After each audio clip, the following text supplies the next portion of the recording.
Support for this podcast comes from the law firm of Davis Malm. Whether you're a developer, property owner, manager, or commercial tenant, their real estate attorneys know the lay of the land, not just the law. Learn more at davismalm.com.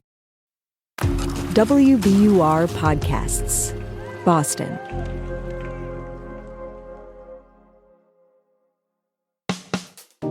I'm Daryl C. Murphy, and you're listening to The Common.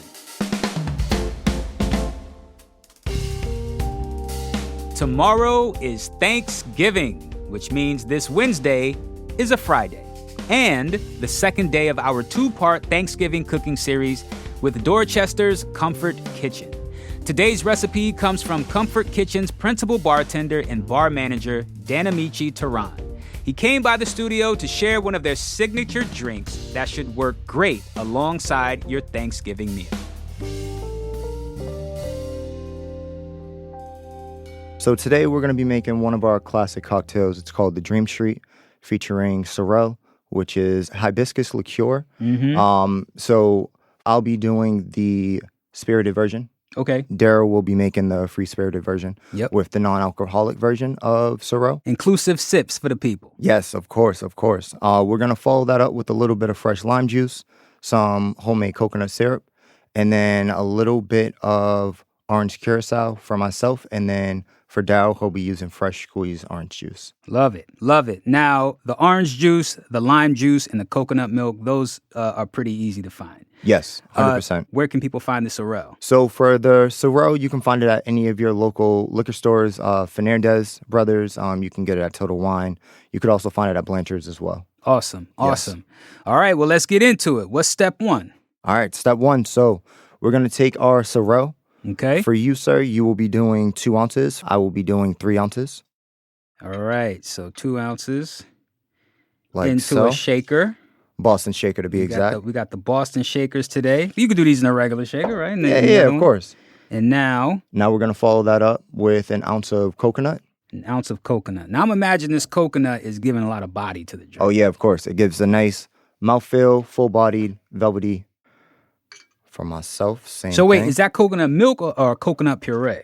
It's a fusion of both fresh coconut milk and cane sugar. Oh, okay. Yes, sir. Okay. And now we're going to follow that up with a half ounce of fresh lime juice. getting that citrus bite. Oh, yeah. Okay. That sounded amazing. Yep. Might need to use that as a ringtone. I don't know. Ooh. And then you're going to follow that up with a 1/4 ounce of fresh orange juice. Here we go. Boom. Now we're going to take some of our ice, fill up the shaker. All right, boom. Seal that baby up. All right, this is my first time using the Boston shaker, by the Ready? way. You know, just shake it like you're doing bachata. You know, a little 1-2, little 1-2. Okay.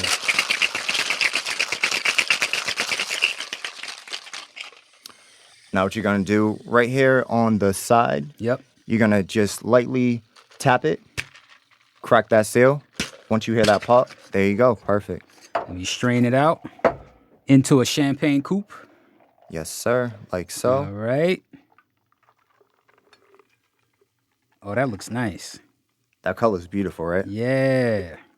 Like a light purple.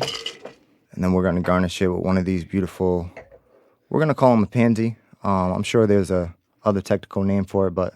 So it's a yellow flower. That's pretty. And there we go. Cheers. Cheers, my friend. Man, that's good. That's Christmas in a glass, man. Yeah. It gives me like a sweet, fruity type of like a yogurt feel. Yes, yes. Got that tangy in there, the tanginess from the lime juice. And then you got the heaviness from the coconut. You got the sweetness from the sorrel. It all comes together, and it makes something that's really nice and smooth. It's not overly yogurty, right? No, but it's not at all. It's just, it's got that tang But and you that get body that to it. Yep, 100%. So that's definitely what we wanted to aim for with making this. We wanted to pair the hibiscus, which also has like very subtle notes of ginger as well. So it has that little spice on the back end. Yeah. Kind of round that out with the coconut, give it that sweetness. Again, give it that velvety, full body feel. And then we wanted to give it that tang with the lime juice. And then for the free-spirited people out there, we're using the orange juice to kind of help accentuate that and bring that full circle.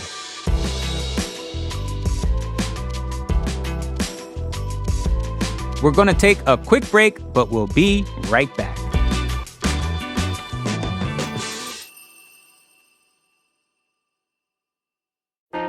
Politics has never been stranger or more online, which is why the politics team at Wired is making a new show, Wired Politics Lab. It's all about how to navigate the endless stream of news and information and what to look out for. Each week on the show, we'll dig into far-right platforms, AI chatbots, influencer campaigns, and so much more. Wired Politics Lab launches Thursday, April 11th. Follow the show wherever you get your podcasts.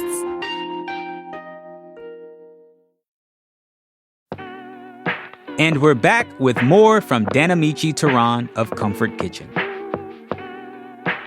How did you come up with this? Me and the other half of our beverage program, Kaisha Davenport, major shout out to her. Doing major things. We were actually just sitting at home one summer. We were doing an event for Ujima. And we had to come up with a couple cocktails, and she came up with one. I came up with one. We were just in the kitchen, just doing a lot of research and development, going back and forth. And what had happened was we started with the Sorel. We came across the lemon. We added some orange curaçao as well as some Creole Shrubb. And the entirety of the drink was very flat. It didn't have that body. Yeah. And I'm kind of like looking around like, yo, what can I use? Like, what can we do here? I didn't want to add any more sugar because Sorel as it is already sweet enough. And I'm like, I don't want something that's overly sweet and tastes really touristy. And kind of ruins the flavor of the drink. Exactly, and it takes away from the complexity and all those layers. So I happened to look in the fridge and we had some coconut syrup. And I'm like, nah, I don't think that's going to work. But I added a 1/4 ounce and I'm like, all right, we might have some here. Add a little bit more. Okay, we're getting there. A little bit more and now we got the Dream Street. And this is how you approach all the drinks on the menu at Comfort Kitchen, where you kind of have a sense of play to it. Of course. We like to have that freedom where, we don't necessarily want to go back to the classics. For us, we like to stick to the roots and things that speak more to our culture and our ancestors and kind of give life to those and breathe life into those. And, it feels more inclusive in the culture for us. Yeah. And I love that the names tell a story, right? Yes. Welcome to Dream Street. Yes. When it comes to me making cocktails, I'm like the worst when it comes to names. Yeah. It's always like something I put on the back burner until like the 13th hour. Kai and I were sitting there trying to figure out, all right, well, what are we going to call it? We can't just call it like a daiquiri because that's too plain and simple, even though technically this would be a more tropical take on your traditional daiquiri. And we were reading a book by Tracy Elam Walker, who was also a Roxbury native. And it tells the story of a street that is very much community-oriented, full of love, full of joy, full of ambition, and warmth that we always strive to have in our communities, especially for our kids when they're coming up, and the generations that follow after them. And when I saw the name, I'm like, Dream Street, and I thought of the connection between Tracy and I'm like 2 Roxbury natives. I'm looking at the color of the book, which is also purple, and I'm looking at the drink, and I'm like, it's a no-brainer. It has to be the Dream Street. Yeah. To that point, the first time I went to Comfort Kitchen and had the pleasure of sitting with you and watching you do your thing, I actually got a little history lesson from one of your drinks. I believe it was a special drink. It was a drink that was not on the menu. Yes, it was. So I appreciate that. We kept that in the vault. And it was named after a black inventor who's from Massachusetts. Yes. Talk to us about that, just to give folks a sense of how y'all think about your drinks. Yeah, of course. So again, over at Comfort Kitchen, we love to highlight the history, the very rich history of Boston as a whole. And the drink that you actually had that day was called the Louis Latimer, named after the man himself. He was a Chelsea native. He played a huge part in the development and the light bulb, specifically the improvement to the carbon filament that's used in light bulbs. He also helped to make them more cost efficient. Yes.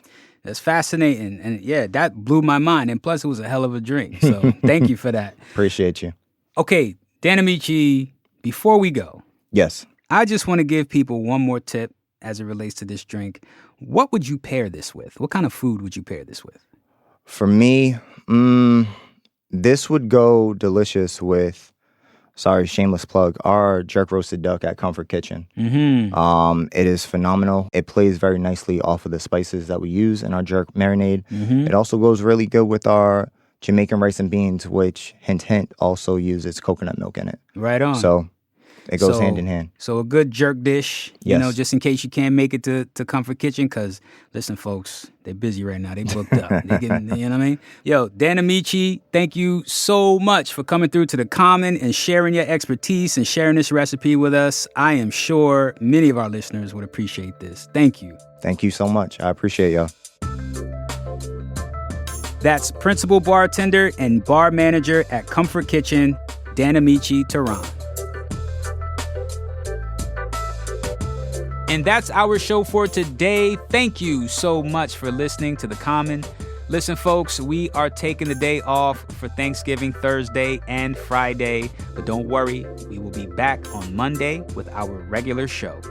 And if you want to get in touch with us, hit us up on Instagram at WBUR-TheCommon or send us an email at thecommon@wbur.org. Send us a picture of your Thanksgiving Day plates. We want to see how you're eating out there. And now, it is that time for me to let you know that The Common is produced by Caitlin Harrop and Franny Monahan. It's mixed by Emily Jankowski, Matt Reed, and Paul Vaitkes. And it's edited by Samatha Joshi and Ben Brock Johnson. And our theme music is Me, from Hisu. And from the newsroom of WBUR, I'm your host, Daryl C. Murphy. I will talk to you soon.